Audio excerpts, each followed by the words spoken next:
Sekiranya barisan kami sudah lurus, sudah sempurna, maka Nabi sallallahu alaihi wasallam pun memulai bertakbir, memulai sholat. Di dalam riwayat yang lain, an Ibnu Umar radhiyallahu anhu, anna Rasulullah sallallahu alaihi wasallam qala, aqimus sufuf wa hadhu bainal manakib wa suddul khalal walinu bi aidi ikhwanikum wala tadharu furujatin lisyaiton wa man wasala saffan wasalahullah wa man qata'a saffan qata'ahullah. Wa ma'na walinu bi aidi ikhwanikum idza jaa rajulun ila saff fadhahaba yadkhulu fihi fayanbaghi ayyulina lahu kullu rajulin mankibaihi hatta yadkhula fis saff. Ibnu Umar telah meriwayatkan bahwa Nabi sallallahu alaihi wasallam telah bersabda, tegakkanlah sop-sop,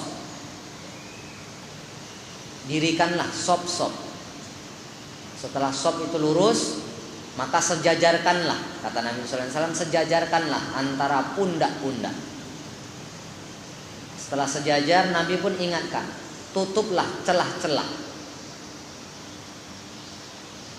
Dan kata Nabi, lemah lembutlah terhadap kedua tangan saudara kalian.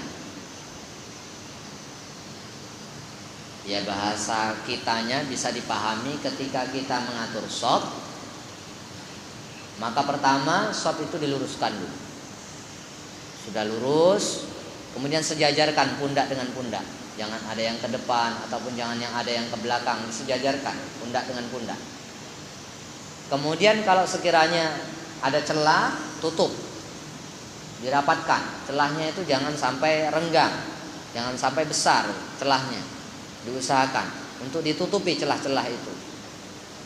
Manakala ada orang yang masuk ke dalam celah itu, maka Nabi pesan, lemah lembutlah tangan-tangan kalian.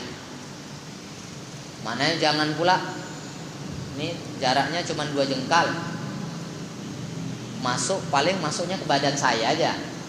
Rupanya yang masuk kawan yang agak besar lagi badannya. Tentu kawan sebelah terasa agak terhimpit nih kalau dia masuk. Ditegangkan pula tangan dia. Yang macam ini tidak dibenarkan oleh Nabi. Kalau sekiranya ada kawan yang masuk yang menyebabkan kita ini berdempet semuanya, maka lembutkanlah tangan kita. Lengan-lengan ini diperintahkan oleh Nabi untuk dilembutkan. Yolah kawan masuk.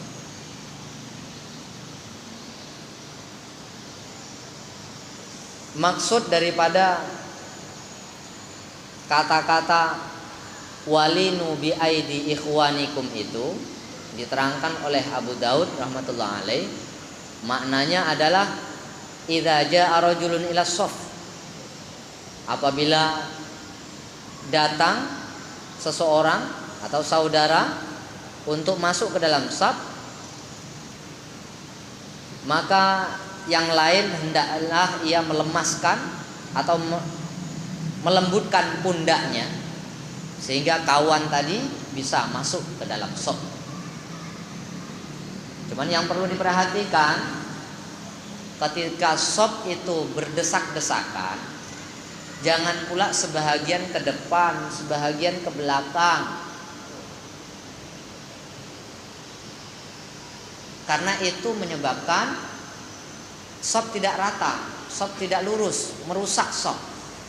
Walaupun keadaan itu memang sempit, bahasanya keadaan itu memang sempit, tetap kata Nabi sallallahu alaihi wasallam, ratakan bahu-bahu kalian. Jangan pula satu ke depan dan satu lagi di belakang, karena terlalu sempit barangkali. Jadi diusahakan biarlah bahu dengan bahu itu menempel. Sebab apa? Kalau bahu dengan bahu ini menempel, ini udah sempit kayak gini, bahu dengan bahu yang menempel, maka insya Allah ketika kita duduk tahiyat awal ataupun duduk tahiyat akhir, kita akan tetap konsentrasi. Tapi kalau tidak, kalau satu yang ke depan, satu ke belakang, nanti akhirnya pada waktu tahiyat akhir atau tahiyat awal ada kaki kawan yang terduduk, menyebabkan sholat kita tak konsentrasi nanti. Kalau dah terduduk dengan kawan, yang menduduki juga tidak selesa, yang kena duduk pun merasa terjepit tuh, sakit, tak khusyuk juga dia sembahyangnya. Ini akibat dari berdiri kalau yang tidak pas, tidak rata bahu dengan bahunya. Maka ukuran yang paling sempit itu bahu dengan bahu pas. Itu sudah terlalu sempit. Kalau dipaksakan lagi, maka berakibatlah nanti pada duduknya.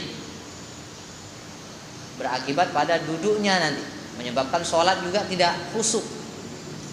Sholat juga tidak khusyuk. Maka perlu diperhatikan perkara-perkara seperti ini. Renggang juga tidak, sampai berdempet-dempet pun tidak juga.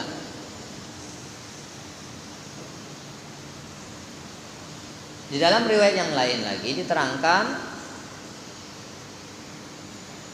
russu sufufakum wa qaribu bainaha wa hadhu bil a'naqi fa walladhi nafsi biyadihi inni la ara syaitan yadkhulu min khalalis saffi ka'annahal hadzafu.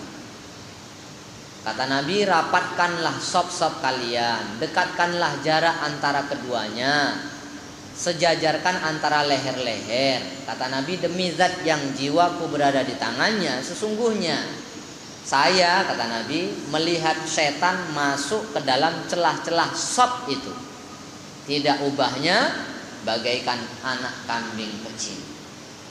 Jadi manakala ada sop yang renggang, tutuplah yang renggang itu, dekatkanlah jarak-jaraknya. Jangan pula dibiarkan begitu saja, ingatkan kawan, didekatkan. Karena nanti kalau ada terjadi kerenggangan itu, kata Nabi, saya melihat setan itu masuk ke dalam celah-celah ini, dalam rangka untuk merusak kekhusyukan orang yang sedang melaksanakan sholat. Jadi perkara-perkara ini dalam shop ini bisa, kata Nabi SAW, menyempurnakan sholat itu, ataupun mendirikan, termasuk dalam kategori mendirikan sholat itu. Maksudnya sholat orang yang baik shopnya, yang sempurna shopnya, akan menyebabkan sholat itu menjadi konsentrasi. Tapi kalau shopnya rusak, renggang-renggang atau terlalu sempit, maka mengakibatkan sholat pun tidak sempurna khusyuknya. Ini perlu diperhatikan. Di dalam riwayat yang lain, Nabi telah sampaikan bahwasanya sawu sufufakum fa inna taswiyatas shaffi min tamamis shalah. Lurusnya shaf itu termasuk kesempurnaan dalam sholat berjamaah. Jadi lurusnya shaf itu termasuk dalam kesempurnaan sholat berjamaah. Suatu ketika Anas bin Malik radhiyallahu anhu sholat bersama dengan Nabi sallallahu alaihi wasallam.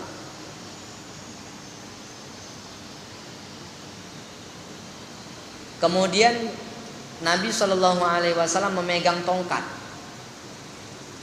dan dipegang oleh Nabi. Maka di lain waktu lagi Anas bin Malik radhiyallahu anhu mempraktekkan apa yang telah dilakukan oleh Nabi dulu, sehingga muncullah pertanyaan di kalangan para sahabat, hal tadri lima suni'a hadzal ud. Jadi sahabat-sahabat ini menanyakan kepada Anas radhiyallahu anhu, ngapa nih kok kayu kamu pegang seperti ini? Maksudnya apakah pernah dilakukan oleh Nabi kayu yang seperti ini? Sambil memegang kayu ini apa pernah dilakukan oleh Nabi sallallahu alaihi wasallam? Jadi Anas radhiyallahu anhu menceritakan bahwa Nabi sallallahu alaihi wasallam idza qama ila sholati akhadhahu bi yaminihi tsumma tafata faqala i'tadilu sawu sufufakum tsumma akhadhahu biyasari faqala i'tadilu sawu sufufakum. Apabila Nabi bangun untuk sholat, maka Nabi akan mengambilnya dengan tangan kanan kemudian menoleh kepada jamaahnya, kepada para sahabat dan bersabda, tegakkanlah, luruskanlah sop-sop kalian. Lalu beliau mengambil tongkat itu dengan tangan kirinya. Setelah itu Nabi bersabda, luruskanlah sop-sop kalian.